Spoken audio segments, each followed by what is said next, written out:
बिस्मिल्लाहिर्रहमानिर्रहीम। तुमसे पाकिस्तान में खुशामदीद। मैं हूँ साजिद हुसैन। मजबूत मुस्तहकम पाकिस्तान पर हम बात करते हैं कैसे मुल्क मिल्लत की तामीर और तरक्की में हमने अपना किरदार अदा करना है। मौजूदा सियासी सूरत हाल में PTI और इस्टेब्लिशमेंट किस फार्मूले के तहत करीब आ सकते हैं, अब ये सवाल किए जा रहे हैं। क्या करीब आएंगे भी या ये दूरियाँ मज़ीद बढ़ेंगी? जो तहरीक पाकिस्तान तहरीक इंसाफ चलाएगी हुकूमत गिराओ, कहीं उसका नतीजा ये तो सामने नहीं आएगा कि KPK में गवर्नर राज आ जाएगा? इस पर भी हम बात करेंगे। फिर हम बात करेंगे कि ईद के बाद मज़ीद मईशत सुधरने के इम्कान हैं या बिगड़ने के इम्कान हैं, हुकूमत के पास कितने चैलेंजेस हैं। दूसरी जानब रमज़ान का महीना है, ईद सर पर है और जो स्ट्रीट क्रिमिनल्स हैं वो आपे से बाहर हैं। तो इनकी रोकथाम के लिए हुकूमत सिंध और हुकूमत पाकिस्तान क्या इक़दाम ले रही है? क्या पुलिस को आला वेपन और पुलिस की नफरी बढ़ाई जाएगी? तमाम मुद्दों पर बात करने के लिए स्टूडियो में साथ मौजूद हैं। इस वक्त हमें ज्वाइन कर चुके हैं आप सीनियर जर्नलिस्ट हैं के द्वारा अपने मुल्क की सियासत और सहाफ़त के लिए सैयद सज्जाद अली शाह ने ज्वाइन किया। बहुत शुक्रिया सर साहब, आपने टाइम दिया। PTI और इस्टेब्लिशमेंट किस फार्मूले और किस टेक्निक, ऐसी क्या चीज़ अपनानी होगी कि ये दोनों करीब आ सकें? बिस्मिल्लाहिर्रहमानिर्रहीम। जमहूरी मुल्क का ये हुस्न होना चाहिए कि तमाम पॉलिटिकल पार्टीज़ को स्पेस दिया जाए। जहाँ तक आप बात कर रहे हैं PTI के बानी चेयरमैन जो अडियाला में है उनकी, तो ये बात मैं आपको वाजे कर दूं कि वो दूरंदेश सियासतदान है, पढ़े लिखे आदमी हैं और बड़ी मेहनत की 22-23 साल उन्होंने पार्टी को उठाने के लिए, और अल्लाह ने उनको इज्जत से नवाजा। और मैं समझता हूँ कि पब्लिक में एक अच्छा उनका इमेज कायम हुआ, वोट बैंक उनका अच्छा बना।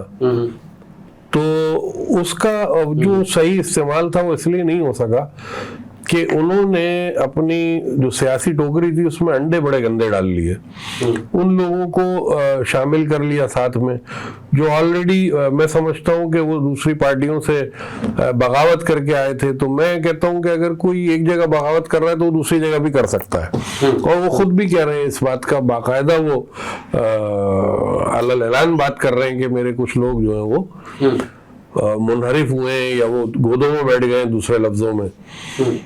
तो मैं समझता हूं कि किसको वापस लेना और किसको नहीं लेना, ये जेल से बयान था। अब मैं ये कहता हूं कि जो मेरी जाती सोच है कि मैं देख तो नहीं रहा उनको फ्यूचर में, मतलब पॉलिटिकल में फिलहाल पॉलिटिकल फ्यूचर उनका जो है वो बयान की हद तक है और वो खुद मुझसे बेहतर जानेंगे। ये तो हम तो सियासी शहादत की गालबन शाह साहब बात कर रहे हैं, क्या बानी PTI सियासी शहादत के नज़दीक हैं? पाकिस्तान की इलेक्ट्रल पॉलिटिक्स से वो बाहर जाएंगे? दूसरी जानब सेनेट इलेक्शन को रुकवाने के लिए पटिशन दायर की जा रही हैं, कहा यह जा रहा है इलेक्ट्रल कॉलेज पूरा नहीं है, लोगों की तादाद पूरी नहीं है, ऐसे में इलेक्शन करवाए जा रहे हैं, ये जमहूरियत पर कदगन है, ये कितना अहम है? इस स्टोरी पे भी आते हैं हम, अगर दूसरे हमारे मेहमान हमें ज्वाइन करते हैं। जब तक शाह साहब सेनेट इलेक्शन का कल जो है वो बाकायदा जहाँ तक मैं समझ पा रहा हूँ यूसुफ रजा गिलानी अनअपोज चेयरमैन सेनेट आ जाएंगे। और जो आपने गुफ्तगू की कि PTI ने जो है वो डाला है सेनेट इलेक्शन के रुकवाने के लिए पिटीशन, बिल्कुल डाली है, और उसमें जो है वो KPK का रेफरेंस दिया गया है कि वहाँ पे जब तक हमारी खुसूसी नशस्तों का जो है वो मामला हल ना हो जाए तब तक जो है वो सेनेट के इलेक्शन को जो है रोका जाए। कल अदम नहीं करार दे रहे ना ऑब्जेक्शन कर रहे, वो कह रहे रोका जाए, डिले टैक्टिस का मामला है वो। तो डिले टैक्टिस में हुकूमत नहीं जाना चाह रही और इस हवाले से जो है वो मामला सारे तैयार हैं। और कल ही हम देखते हैं कि कुछ चीजें वाज़े तौर पर नजर आ रही हैं जो हो चुकी होंगी। अब ये रह जाता है कि देखें पॉलिटिकल स्पेस जो है ना वो किसी सियासी पार्टी को किसी दौर में मिलता है, किसी दौर में नहीं मिलता। अपोजिशन को अमूमन दबाव का सामना होता है। नहीं, तो ये जो PTI की जो पटिशन दायर की है जिसपे जज साहब ने कहा है कि पहले तो ये हमें चेक करना है कि हम रुकवा सकते हैं या नहीं। नहीं, देखें कानूनी तौर पर इलेक्शन कमीशन और जो सेनेट के मामलात हैं वो मैं नहीं समझता कि इस पे कोई स्टे मिल सकता है या डिले टैक्टिस हो सकती है। जहाँ तक मेरी अपनी राय है, मैं इसमें आदलिया को कुछ नहीं कह सकता मोहतरम अदलिया हमारे लिए मौजूद है। आपने कहा जी, वो बिल्कुल डेफिनेटली नजर आ रही है एक चीज, क्योंकि ग्राउंड पे जो मोहरे सजे हुए हैं वो मोहरे सीनियर सियासतदान और वक्त के खिलाड़ी आसिफ जरदारी साहब के सजाए हुए हैं सदर पाकिस्तान ने इस वक्त वो। और जहां तक मैं देख पा रहा हूँ कि उन्होंने जो है वो बड़ा मजबूत काम किया हुआ है। उसमें मुझे कहीं ऐसे लैप्स नजर नहीं आ रहे, ऐसी कोई कमजोरी वीकनेस दिखाई नहीं दे रही कि वो सेनेट के इलेक्शन में कहीं रुकावट का सामना हो या उनको मात का सामना हो। ये तमाम चीजें नजर नहीं आ रही। बड़ा स्ट्रॉन्ग स्ट्रैटेजी है उनकी इस सारे मामले में। तो हम ये देख रहे हैं कि सेनेट कंप्लीट होने के बाद जाके कहीं ये गवर्नमेंट जो है वो वेरी मजबूती पकड़ेगी, एक मजबूत स्टेबिलिटी आ जाएगी इसके अंदर, और मुल्क की मामलात जो मईशत के मामलात या दीगर चीजें उसमें भी एक स्टेबिलिटी आ जाएगी। फिलहाल जो करंट सिचुएशन नजर आ रही है वो, क्या वाकई इलेक्टोरल कॉलेज कंप्लीट नहीं है, ऐसे में सेनेट इंतखाबात नहीं बनते? देखें, ये आपकी राय है, आपका सवाल है। मैं ये समझता हूँ कि अगर KPK में मखसूस नशिस्तें सुन्नी इत्तेहाद की वजह से जो है वो नहीं मिल सकी, उनके पास नहीं था, तो वो एक इलेक्शन कमीशन के रूल्स के मुताबिक काम हुआ है। अब वो चाल उल्टी पड़ गई, सियासी चाल उल्टी पड़ गई, तो उसमें मतलब मैं नहीं समझता कि कोई ऐसा कसूर है कि जिसकी वजह से सेनेट इलेक्शन को जो है वो डिले कर दिया जाए। क्योंकि वो डिसीजन भी इलेक्शन कमीशन को अगर आप नोटिस करेंगे तो वो आके अपने तमाम रीजन देंगे। तो अदलिया तो नोटिस करेगी ना मुतल्लिका लोगों को, खुद तो ऐसे तो नहीं डिसीजन उठा के वन मैन शो का डिसीजन हो जाएगा कोई। तो वो जब आएंगे, जब तमाम ज्यादती कर रही है, PTI को स्पेस नहीं दे रही, PTI के लोगों का इंतजार नहीं कर रही, मसला क्या है? देखिए, हुकूमत की जहां तक आप बात कर रहे हैं, हुकूमत ये जो हुकूमत है इसने तो PTI पे कोई केस बनाए नहीं है। केस केयर टेकर गवर्नमेंट से बने हुए हैं, केयर टेकर गवर्नमेंट से बने हुए उस वक्त से सारे मामलात हैं। कहीं पे भी मुद्दई या एप्लीकेंट या जो केस सबमिशन है उसमें मुझे ये नजर नहीं आ रही सियासी पार्टियां। ऐसा ही PTI के दौर में हुआ था कि जी बिल्कुल वाज़ेह बात थी कि जी इन्होंने एक दूसरे के खिलाफ खुद केस बनाए हुए, पीपल्स पार्टी और नून लीग ने, हमने नहीं बनाए। वो केस आगे चल रहे हैं। एक मामले में जो है वो बानी PTI की सजा कल-अदम करार दी गई है। तो अगर वकला मेहनत करें, मैं समझता हूँ बाकी चीजों में भी अगर कानूनी पेचीदगियां दूर हो जाए। किस हद तक दुरुस्त है कि बानी PTI बहुत जल्द बाहर आने वाले हैं? देखें, जो अदलिया के मामलात हैं वो तो अदलिया ही बेहतर जानती है, और जो भी फैसला होगा अदलिया का वो पूरी कौम को कबूल होगा। अदलिया पे नजरें हैं इस वक्त, पूरे पाकिस्तान की नजरें, इंटरनेशनल भी लोग, जाहिर सी बात है, जो हमारे ओवरसीज हैं, जो इधर उधर मौजूद है, पूरी दुनिया में फैले हुए हैं हमारे पाकिस्तानी, उनकी नजरें भी अदलिया पे है। अदलिया से अच्छी तवक्कात है उनकी।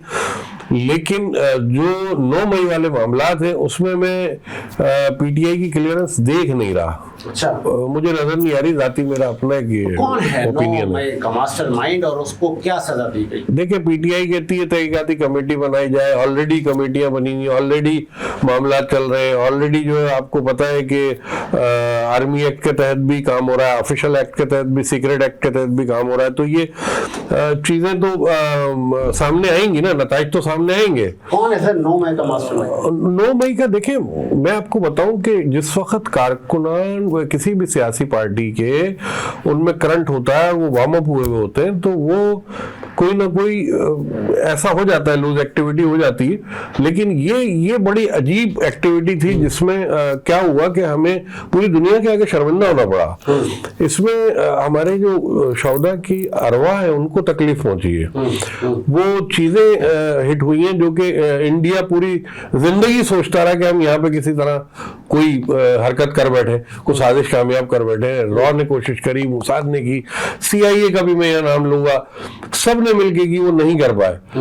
तो वो तो हमारे सियासी कारकुनान की अनथक मेहनत से हो गया, उन्होंने बहुत ज्यादा मेहनत कर ली इस मामले में। ये तो मैं समझता हूँ नाकाबिले तलाफी नुकसान है जो पाकिस्तान को हुआ, पूरी दुनिया में मजे का बनाया। बानी PTI मास्टरमाइंड है। देखिए, बानी PTI उस वक्त मेरे हिसाब से वो उस वक्त जो है वो बिहाइंड द बास है।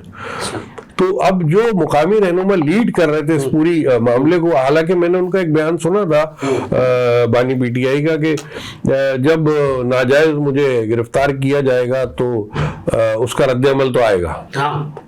ये तो उनका एक बयान था उस वक्त, लेकिन उन्होंने इसकी मजम्मत भी की थी, कोर्ट में ही, अदलिया में ही मजम्मत की थी खड़े होके। मजम्मत बाद में भी हुई है तमाम चीजों की, लेकिन वो नुकसान नाकाबिल तलाफी नुकसान है, वो तारीख में लिख गया है। बदतरीन हिस्सा है हमारी हिस्ट्री का, पाकिस्तान की बदतरीन हिस्सा है।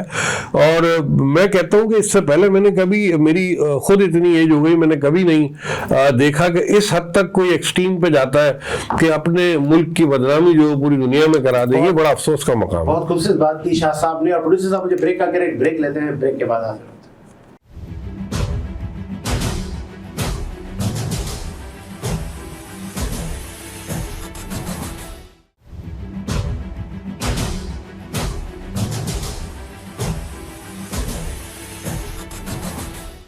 ब्रेक के बाद खुशामदीद। प्रोग्राम को आगे बढ़ाते हैं और इस वक्त ज्वाइन कर लिया है आपका ताल्लुक पाकिस्तान पीपल्स पार्टी से अब्दुल रज़ाक बाजा साहब ने ज्वाइन किया। बहुत शुक्रिया सर, बाजा साहब आपने टाइम दिया। बात कर रहे थे पीटीआई और एस्टैब्लिशमेंट को कैसे करीब लाने की, तो ये मुमकिन है, ये करीब आएंगी दोनों? साजिद साहब, बड़ा अहम और इम्पोर्टेंट सवाल आपने किया है। मैं अपने छोटे मोटे जो सियासी कारकुन की हैसियत से मैं तो अपनी तजिया दे सकता हूँ उसमें कि मैं तो इसको बिल्कुल नहीं देख रहा हूँ। अच्छा। और मैं तो, क्योंकि जो जिन हलकों से जहाँ कुछ साफी दोस्तों से कुछ हालात को जो हमने परखा, जो मामलात को परखा, और फिर दूसरी जो फिर जिस तरह फिर तरीके इंसाफ की हठधर्मी, जिद, अना और मतलब वो नहीं, अभी तक है क्या ये? हाँ, अभी तक है। बिल्कुल लोग तो कह रहे हैं अभी थोड़ा से उठा ले। आप देखें, एस्टेब्लिशमेंट ने टेस्टिंग केस किया है केपीके का। उन्होंने जी, जो सबसे बड़ा पीटीआई का होंडा था जिसने एस्टेब्लिशमेंट पर हमले का वो मैन मास्टरमाइंड है। बानी पीटीआई नहीं है मास्टरमाइंड। वो नहीं, ये बहस है। देखिए, मास्टरमाइंड को क्या सजा मिली? बानी पीटीआई के लिए चेमा गोई है, वो रिहा होने वाले नहीं, ऐसा मैं नहीं समझता। ये अफवाहें तहरीक इंसाफ की जो एक बहुत बड़ी एक टीम है, जो उन्होंने ना पाकिस्तान बनाया ना अपनी जमात बनाई, उन्होंने ये झूठों का एक ग्रोह बहुत मजबूत बना लिया है, जो सोशल मीडिया पर बैठकर जो है वो तज्जिए सुबह से लेकर शाम तक उन्हें रोज एक टास्क दिया जाता है कि जी आज आपने इस, तो उनकी जब मर्जी होती है वो इमरान खान को जेल से बाहर कर देते हैं, प्राइम मिनिस्टर भी बना देते हैं, और उसको फिर दोबारा से 22 साल नौजवान भी बना देते हैं। ये तो उनका एक जादूगर एक टीम है उनके पास। तो मैं नहीं समझता, मैं आज आपके चैनल पर और एस्टैब्लिशमेंट के साथ अगर इनके राब्ते बहाल नहीं होंगे, मामलात अफाम और तफहीम के साथ अगर ये बैठ के हल नहीं करेंगे, तो क्या जो बात चल रही है केपीके में गवर्नर राज की, देख रहे हैं के बाद? देखें, कई बार जो है पंजाब में और सिंध में गवर्नर राज लग चुका है, बलूचिस्तान में भी लग चुका है, और अगर केपीके में भी लग जाएगा तो कोई क़यामत नहीं आएगी। ये तो होता है। जहां चीफ मिनिस्टर एस्टेब्लिशमेंट के, हुकूमत के पॉलिसियों को दरगुजर करे, कुचले, तो वहां पर तो इसका कोई इलाज नहीं है। और आप देखेंगे जो केपीके का जो चीफ मिनिस्टर साहब तशरीफ फरमा है इक़्तिदार पे, ये तो ये क्या एस्टेब्लिशमेंट की उन पर मेहरबानी नहीं थी? 2 दिन पहले प्रेस कॉन्फ्रेंस कर रहे थे चेयरमैन पीटीआई गौहर खान, तो साथी सवाल पूछ रहे थे कि आप लोग आपस में बड़े दस्ते गिरेबा हैं, तो वो उनके बराबर में वो अफजल मरवत थे, शेर अफजल मरवत। तो सवाल यही था कि शेर अफजल मरवत को पीछे किया जा रहा है, उनको पार्टी में जगह नहीं दी जा रही। फिर शहरियार आफरीदी भी खूब गर्जे बरसे कि हमारी पार्टी में कुछ पीठ पर छुरा घोंपने वाले गद्दार हैं, पैराशूटर आ गए हैं, जिस पे गौहर साहब ने कहा नहीं ऐसा कुछ नहीं है, ये हमारे अंदरूनी मामला हैं, जिस पर वही खड़े हुए शेर अफजल बोले हाँ ये सही कह रहा है साहब भी। देखें साहिब साहब, बात यहाँ तक आ गई है। सियासी जमातों में आपको सियासी वर्कर बनना पड़ता है, फिर जद्दोजहद करनी पड़ती है, फिर जाके आप कौंसल से जा करके कहीं अगर कोई नसीब वाला होता है वो MP MLA बन जाता है, वरना तो सियासी कारकुन की जिंदगी 30 35 40 साल। सर वो एक नसीब वाले थे, अगर नसीब वाले नहीं सर वो उसको बेचारे को वो आप नहीं बन सकते। आप इन्हें नसीब वाला ना कहें। सरबलंद तो नहीं कहे नसीब वाला, नहीं नसीब वो कराची के लेबर विंग के वो ठीक था, वो ठीक, वो सियासी वर्कर है, मैं उसकी हिमायत करता हूँ। तो वो उसकी सर एमपीशिप वर्ल्ड में नहीं कहना, मैं तो कहता हूँ पूरी तहरीके इंसाफ ही बढ़ गई है, तो सरबलंद बेचारे की एक MP तो ये जुल्म है? नहीं, ये जुल्म क्या कहना, जैसी करनी वैसी भरनी है। जैसा नोटिफिकेशन हो गया, वो बेचारे बैठे हुए जैसे अभी तो नोटिफिकेशन हो गया ना कि आसिफ खान जीत गया है, वहां से बात खत्म हो गई। तो नोटिफिकेशन से जीता था ना सरबलंद खान, तो अब नोटिफिकेशन हो गया, आसिफ खान जीत गया। तो वो झूठ था या ये झूठ है? नहीं, वो सच था या ये सच है? इस मुल्क में अगर आप ये फैसले करना हम शुरू कर दें कि झूठ और सच, यहाँ ताकत सर एक आप साहब को असेंबली तक ले आते हैं और फिर कहते हैं चले जी बाहर जाए, दूसरा आएगा। आप देखें, आप तारीख को देखें, आप जुल्फकार अली भुट्टो की जद्दोजहद देखें, उन्होंने किस कदर एक जमात को बनाने में जद्दोजहद की और इतनी बड़ी जमात खड़ी की, फिर इक्तदार उन्हें मिला, फिर वो प्राइम मिनिस्टर कितना अरसा रहे,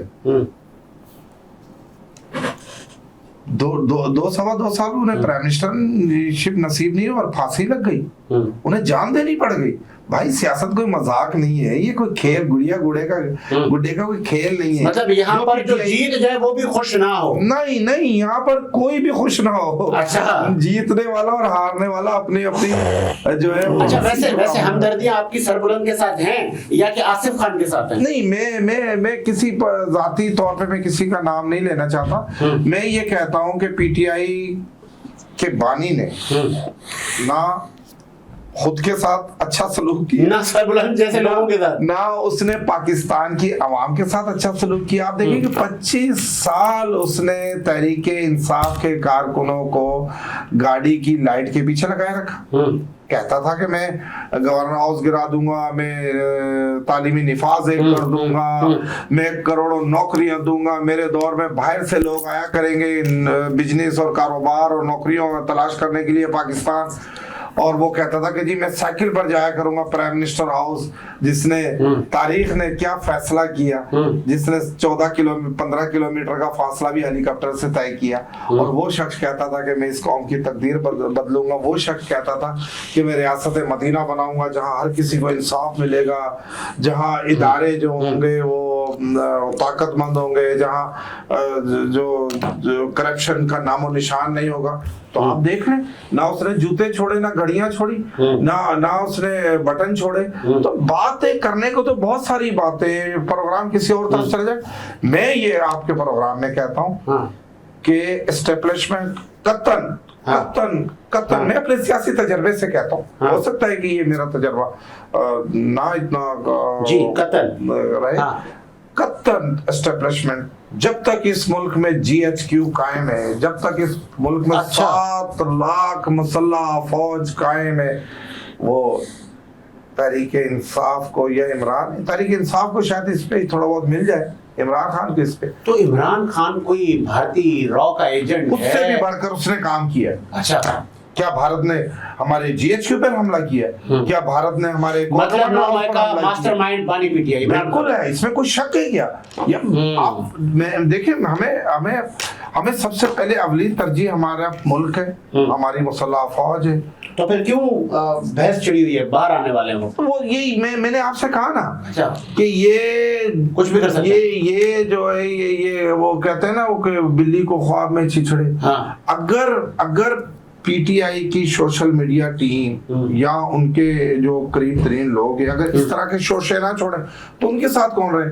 देखिए, जो भी ग्रोह होता है, आप देखें कि जो क्रिमिनल ग्रोह होते हैं, जो भत्ताखोर ग्रोह होते हैं, जो पैसे लोगों से लेते हैं, लोगों को कत्ल करते हैं, तो आप देखेंगे जब उन पर एक सख्त हाथ पड़ता है, जब उनकी गिरफ्त होती है, तो फिर आपस में दस्ते गिरेबाग होते हैं, फिर वो एक दूसरे को मारते हैं। मैंने बहुत सारा फिल्में भी देखी हैं इस किस्म की, अच्छा। और हकीकी फिल्में भी देख ली, अच्छा। और किताबें भी पढ़ी हैं। तो ये जो क्रिमिनल ग्रोह होते हैं जिनके इरादे और मकासद, अगर खिदमत करनी थी इमरान खान को या तहरीक इंसाफ को, तो भाई 100-150 उनके पास उस वक्त भी है। मैंने लेकिन शाह में बैठते, शाह साहब बैठे हैं, आप निजी टीवी के ब्यूरो चीफ है, वो मना कर रहे हैं, वो कह रहे हैं 9 मई का मास्टरमाइंड बानी पीटीआई नहीं है, इमरान खान नहीं है। शाह साहब क्या 9 मई का जो बानी और क्या खुद एस्टेब्लिशमेंट ने कहा कि आओ हमारे कोर कमांडर हाउस पर हमला करो, कायदे आजम के घर पर हमला करो, आप हम जीएचक्यू के गेट तोड़ो,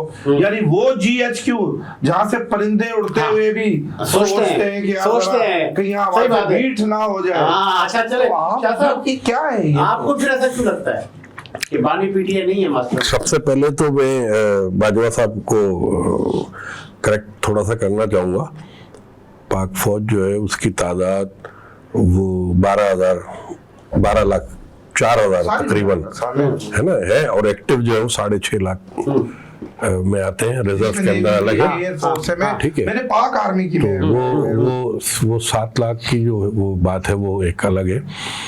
दूसरी बात ये कि देखिए, जहाँ तक नैरेटिव होता है हर सियासी पार्टी का, फॉर्मर वजीर आजम का जो स्टेटस है बानी पीटीआई का, वो बचा नहीं सकता उसको। वो कह रहे हैं नहीं, ये रॉक एजेंट से भी बदतर है इस वक्त। देखिए वो इनका सियासी बयान है ना। अब आप एक सहाफती नजर से अगर आप देखते हैं तो पाकिस्तान की तारीख में मुझे बताइए कि कितने लोग हैं जिन पर मुकदमात हुए और वो आज जो है इज्जत से बैठे हुए। मुकदमात होना अलग बात है शाह साहब, ये 9 मई यहाँ पे वो तो सियातरीन, वो देखिए वो सियातरीन दिन है, को डंडे मार रहे थे, वो सियातरीन दिन है। मैं आपसे अर्ज कर रहा हूँ, सियातरीन दिन है, उसको कभी नहीं भुलाया जा सकता। मैंने पहले भी कहा, मगर जो एविडेंसेस है वो तो आएंगे ना।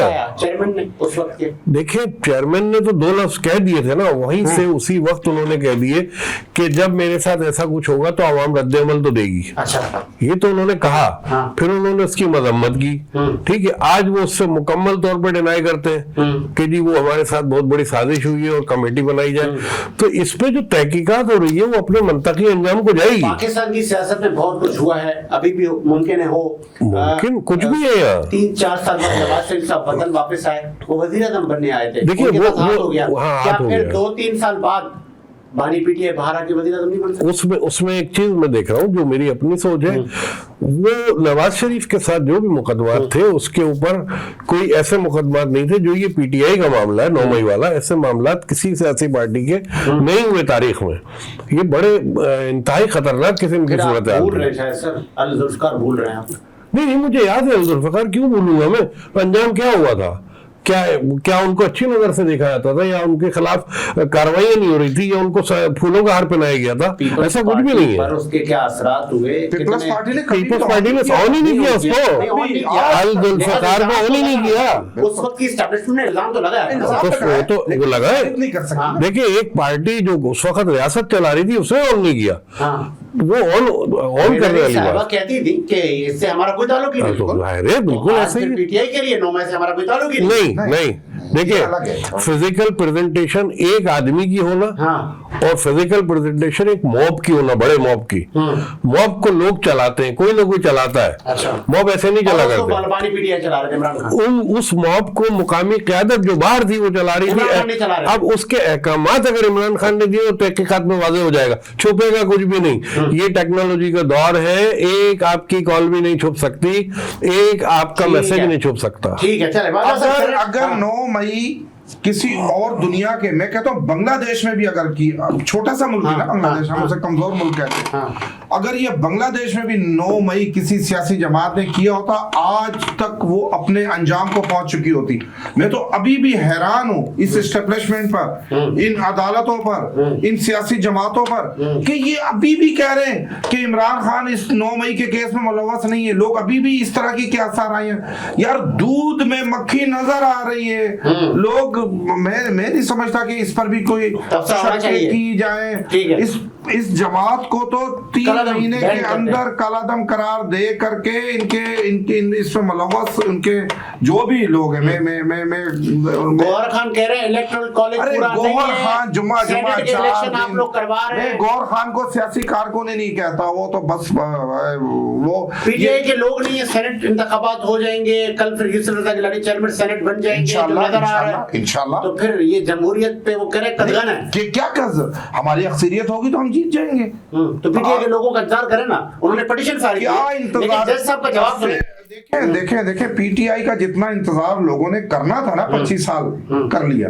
अब इनको ना कोई इनको रियायत देनी चाहिए, ना अदालतों को भी मेहरबानी करनी चाहिए। मैं तो अदालतों से, आला अदालतों से भी मुखातिब हूँ कि उन्हें भी देखें, जब तक तहरीक इंसाफ एक सियासी जमात थी, मैं खुद उसका हिस्सा रहा हूँ यार, मैंने खुद खिदमत, हम तो खिदमत के जज्बे में आए थे। हम तो चाहते थे कि कराची में भी शौकत खानम बने, लाहौर में भी शौकत खानम बने, लोगों को जो है वो हेल्थ सर्विस मिले, लोगों को एक निफाज मिले, लोगों को इंसाफ मिले।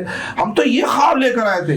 जब हमने इस जमात का असल चेहरा मैंने रह करके देखा उसमें कि इनका तो कोई प्रोग्राम ही नहीं है पाकिस्तान बनाने की, ये बात ही नहीं कर रहे। ये तो इमरान खान को 2030 तक का वज़ीर आज़म बनाने की बात। अच्छा, जो भी सियासी जमात हो, अगर वो अपनी प्रोग्राम से, अपने मंशूर से बैग मारती है, पीछे हटती है और उल्ट करती है, कहना क्या करना क्या, ठीक है, तो मैं नहीं समझता कि नेक्स्ट स्टोरी पे आते हैं। शाह साहब, कच्चे के डाकुओं पे बहुत जगहों पे ऑपरेशन आज भी जारी है। कश्मीर, कदकोट, शिकारपुर, सिंध के जो ये दरियाई पट्टी है, इस पर कच्चे के डाकुओं का ऑपरेशन जारी है। रेंजर भी है उसके साथ, पुलिस फोर्स के साथ। कुछ सूझबूझ साबित नहीं हो रहा, अच्छी खबरें नहीं आ रही। देखें जी, पहली बात तो यहाँ आपके पास खुद एक पीपल्स पार्टी की क़यादत मौजूद है, बैठी हुई है, और बाजवा साहब बड़े वेल नोन है, और मैंने इनके अंदर ये चीज देखी है कि ये बेबाक तबसरा कर देते हैं और जुमले अदा कर देते हैं बेखौफ हो गए। तो मैं आपको ये बताता चलूं कि लॉ एनफोर्सेस में, जिसमें रेंजर्स और पुलिस दोनों के एहलकार शामिल हैं, बड़ी मेहनत कर रहे हैं कच्चे में, लेकिन ये जड़ें जो जहाँ जाके मिल रही हैं ना, बखूबी ये वाकिफ होंगे बाजवा साहब। अच्छा, आप बता देना शाह साहब, मैं वही अर्ज कर रहा हूँ, मुझे मुझे क्या जरूरत है, कौन है आप वहाँ पे देखिए, आप ना भी हलक में उंगली डालें तब भी मैं बताऊंगा कि इनके पीछे पूरा एक सिस्टम है, जागीरदारों का, वडेरों का।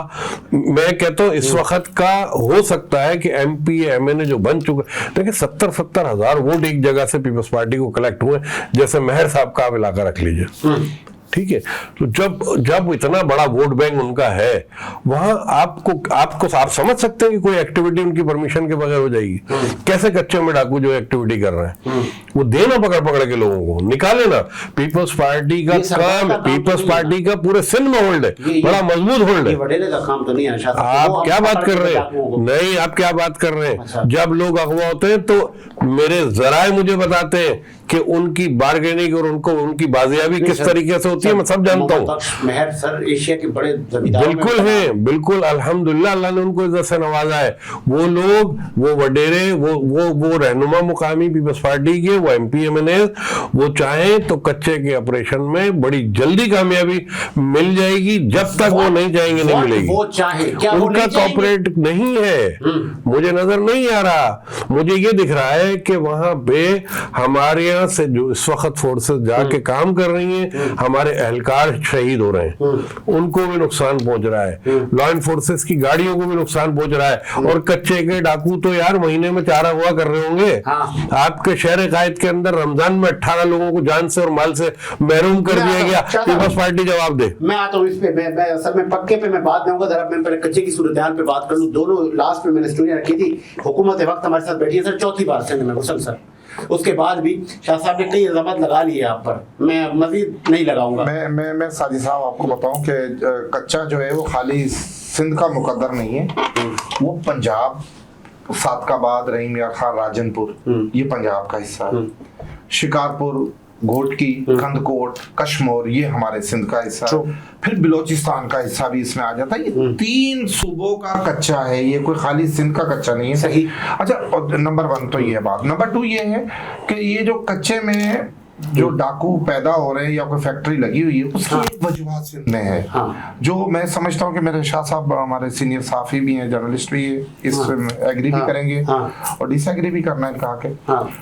देखिए सिंध में बहुत बड़ा कबायली झगड़ा है, जितोइयों का, महरों का। ये पाकिस्तान बच्चा जानता है और 90 से चल रहा है ये कबायली। अच्छा फिर और भी अकाउंट जिसमें मजारी हैं, जिसमें बजरानी है, सब्जोई है, अब अगर बहुत सारी जो सिंध के कबाइल हैं उनकी आपस की दुश्मनियां हैं, छोटी छोटी बातों पर वो दुश्मनियां शुरू हुई थी। वो देखिए बिल्कुल अगर हमारे MP MNA या सरदार ये सुलह की तरफ जाते हैं तो सुप्रीम कोर्ट आज खुद नोटिस ले लेती है कि सरदारों को कोई इख्तियार हासिल नहीं है।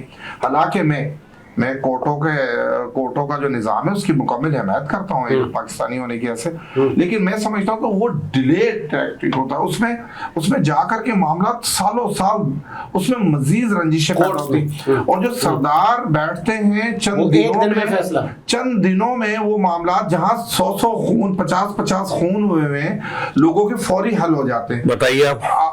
देखिए नंबर 1 ये कबायली झगड़े हैं, वहां से लोग इश्तिहारी होते हैं, कबाइल एक दूसरे पर हमला करते हैं, एक दूसरे के लोगों को मारते हैं, उन्हें फिर अपने शहरों में रहने की या अपने गांवों में रहने की पुलिस पकड़ धकड़ करती है। वो फिर जाके कच्चे में बस जाते हैं। अच्छा कच्चे में तो कोई धागे की मिल नहीं है, कोई सीमेंट फैक्ट्री नहीं है, कोई मिल्क फैक्ट्री नहीं है, ना वहाँ पे कोई गंदम की कोई फैक्ट्री है जहाँ आटा बनता हो भाई वो चले वहां पर वो जाके उनके पास कोई कामकाज होता नहीं है। वो जाके जो वहां पे 4%, 5% या 6% जो डकैत ओरिजिनल है उनके साथ जाके उनकी पनाह में चले जाते हैं कि जी आप हमारा तहफ़्फ़ुज़ करें, हम भी बंदूक उठाते हैं।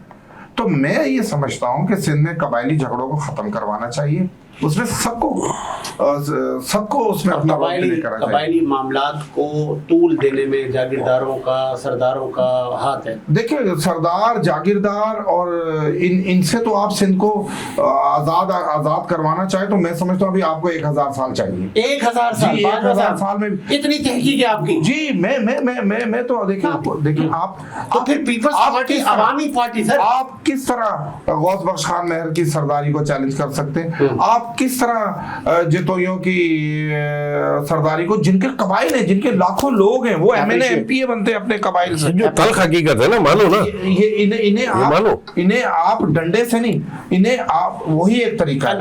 आसिफा भुट्टो 207 से सर, आसिफा भुट्टो तो मैं मुकाबले में कोई नहीं आया यार, वो तो रोल मॉडल है ना। आसिफा भुट्टो शहीद बेनजीर भुट्टो साहिबा की बेटी है, बिल्कुल ऐसे ही। मैं यकीन करो मैं कोई पार्टी की वो नहीं तलबदारी नहीं करता हूँ, ना मुझे ज्यादा इतना कोई शौक है कि हर हद से ज्यादा बढ़कर ताबेदारी करना।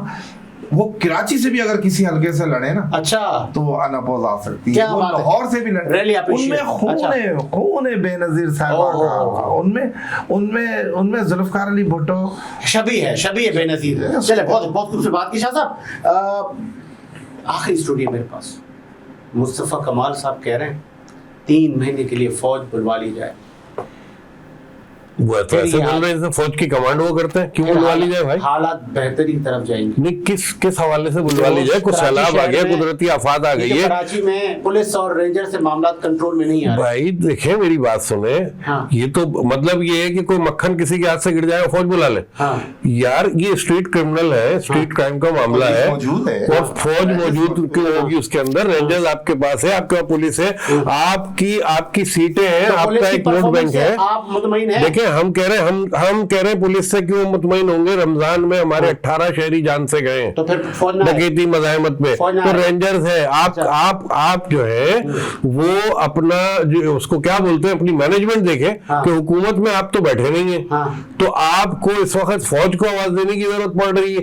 यार आप अपोजिशन का किरदार अदा करें, आप तनकीद करें, मैं भी कर रहा हूँ कि हुकूमत सिंध कर क्या रही है कराची वालों के साथ। ये क्या जुल्म हो रहा है कि एक आदमी, आवाज ये भी आ रही है कि यही कच्चे वाले आके यहाँ हुकूमत कर रहे हैं। देखिए ये देखें, ये सोशल मीडिया की बातें तो मैं करूंगा नहीं, मैं सच्चाई की बात ये कर रहा हूँ कि 22 रमजान में मैंने पूरी जिंदगी अपनी गुजारी, 22-20 रमजान को जो डाकुओं का यहाँ पे अम्ब्रेला से उतरते थे दूसरी जगहों से, वो वापस चले जाते थे खा कमा के, लूट लाट के।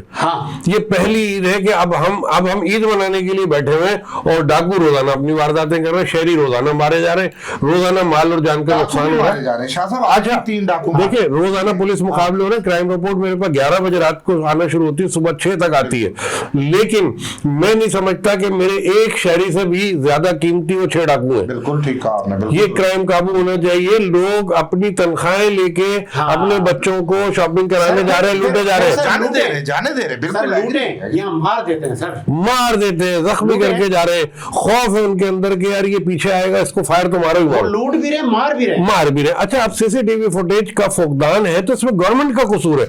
आप गलियों में, आप सड़कों पे आप लगाए ना, इंतजामिया ठीक करें ना। बाजवा साहब, अब इसका जवाब मुस्तफा कमाल साहब को आप क्या कहेंगे? मुस्तफा कमाल साहब के लिए तो मैं एक ही बात कहूंगा कि उन्हें फौज से बहुत ज्यादा प्यार हो गया है। आई लव यू पाक फौज, क्योंकि पाक फौज ने उनको दोबारा से एक बड़ा लीडर बना दिया, 30, 35, 40 सीटें दे दी। तो मैं समझता हूं कि फौज बुलाना, फौज हमारी है, जब जरूरत होगी इंशाल्लाह। अभी जरूरत नहीं? नहीं, ऐसा कुछ और लोग मरे? नहीं, अल्लाह ना करे, खुदा ना करे। नहीं, तो फिर हल बताएंगे। अगर आप फौज को अगर चोरियों और डकैतियों में भी शामिल कर देंगे पाक फौज को, तो ये तो वो पाक फौज है यार, हमने उन्हें मालिक से लड़ाने के लिए रखा हुआ है, अपने मुल्क के तहफ़्फ़ुज़ के लिए रखा हुआ है, ये जेब कतरों के लिए रखा हुआ है पाक फौज। सर फिर जेब कतरों का सफाया करवाए ना पुलिस से सर। आप बिल्कुल कर रही है ना पुलिस। देखिए आज की मैं कम से कम जो मैं लंजार साहब अभी भी निकले हुए, लेकिन मुझे समझ नहीं आ रहा कि इतना देर से क्यों निकले। 18 शहरी चले गए साहब, 3.5 करोड़ मैं समझता हूँ, मैं जो मैं पढ़ता हूँ, लोग कहते हैं कि 3 करोड़ से शायद ज्यादा आबादी हो। बिल्कुल है, बिल्कुल है। कराची एक मुल्क की शक्ल इख्तियार कर गया है। इसमें पूरे पाकिस्तान के लोग, तो फिर इसको इंतजामी यूनिट भी तो नहीं बना रहे आप? नहीं, इंतजामी यूनिट वो 7 अजला तो उन्होंने कर दिए, 7 अजला तो मौजूद है। नहीं सर, 5 से 7 कर दिए ना भाई। इसको अलग कर दे। नहीं, मेट्रोपॉलिटन 5 से 7 इन्होंने किए है ना। वो 7 अजला के DIGs को रोजाना जो है वो ब्रीफिंग देनी चाहिए कि हो क्या रहा है। देखिए पुलिस क्यों हो रहा है ऐसा। अगर हम ये सोच रहे हैं कि पुलिस या डाकू बयान दे रहे हैं कि पुलिस के सरपरस्ती में हम डाके डाल रहे हैं, और क्या सुनना चाहती है पीपल्स पार्टी? देखिए वो सोशल मीडिया पे अगर किसी ने नहीं वो बयान तो आ रहा है यार।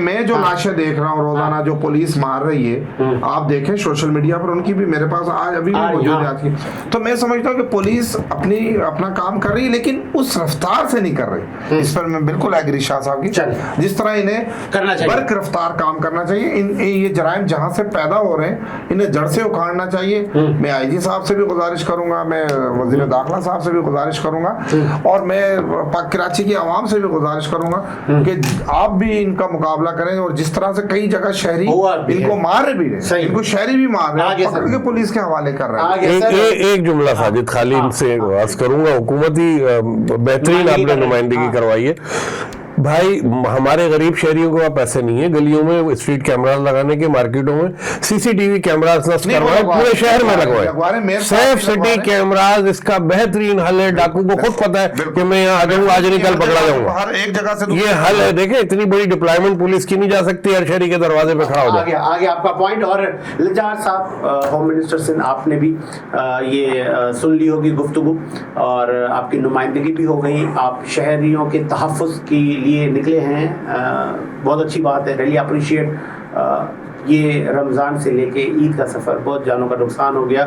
माना कि आपकी 4थी बार हुकूमत है, माना कि कराची की आवाम भी ज़्यादा है, लेकिन आपके पास क़ुव्वत भी ज़्यादा है, आपके पास बजट भी ज़्यादा है, आपके पास फोर्सेस भी हैं, आपके पास इंतज़ामी अखराजात भी हैं। तो उनको बुरुएकार लाएँ और आवाम की जान और माल का तहफ़्फ़ुज़ हुकूमतों की जिम्मेदारी होती है। रियासत अपनी बात का किरदार अदा करें। मुझे साजिद हुसैन को इजाज़त दीजिए। मुलाकात होगी नए प्रोग्राम के साथ।